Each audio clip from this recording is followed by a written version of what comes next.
बहुत सावधान हो जाए। शास्त्रों की बात जाने धर्म के साथ।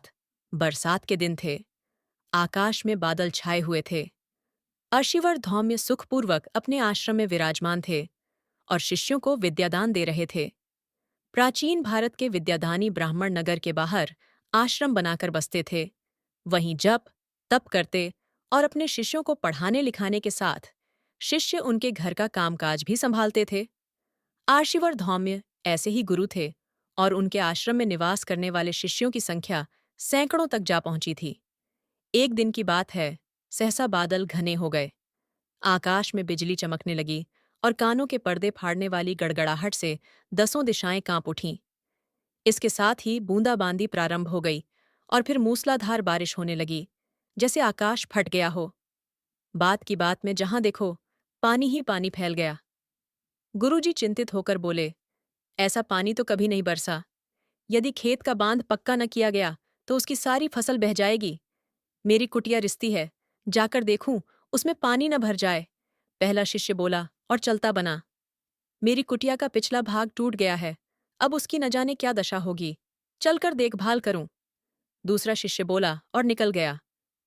मेरे वल्कल वस्त्र तो बाहर ही पड़े हैं, कहीं वे बह न जाएं।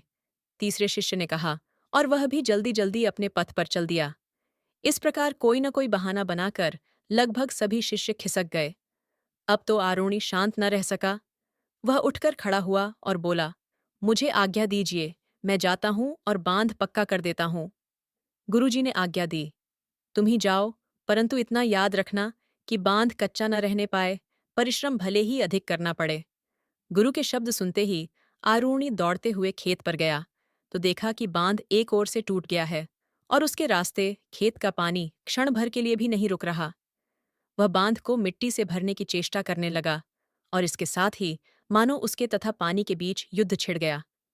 पानी कहता था कि आज छोड़ कल न बरसूंगा, और आरूणी कहता कि बांध कल नहीं, आज ही पक्का करूंगा। परंतु आरूणी की एक भी नहीं चल रही थी। आरूणी जब मिट्टी का एक लोदा लाकर उस रिक्त स्थान पर रखता और दूसरा लेने जाता, तब तक पहले वाला लोदा पानी के बहाव में बह जाता था। आरूणी क्या करे? कैसे गुरु की आज्ञा का पालन हो? कैसे बांध पक्का बने? कैसे खेत का पानी रुके? क्या वह वर्षा से हार मान ले और खेत का पानी बह जाने दे?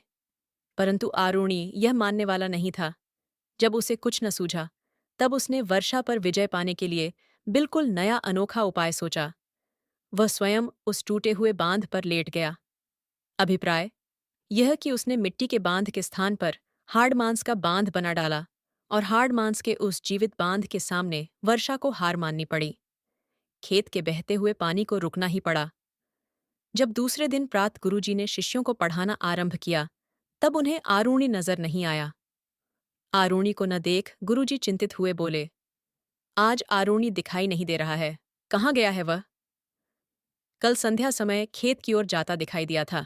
पहला शिष्य बोला, अपनी कुटिया में पड़ा होगा। पढ़ने लिखने में उसका जी लगता ही कहाँ है। इतना दिन चढ़ आया और अभी तक सो रहा है। दूसरा शिष्य बोला, उसकी कुटिया तो सूनी पड़ी हुई है। कामचोर तो वह है ही, मैं समझता हूं कल अवसर पाकर कहीं भाग गया होगा। तीसरा शिष्य बोला, परंतु गुरुजी कुछ न बोले। वह चुपचाप खेत की ओर चल पड़े।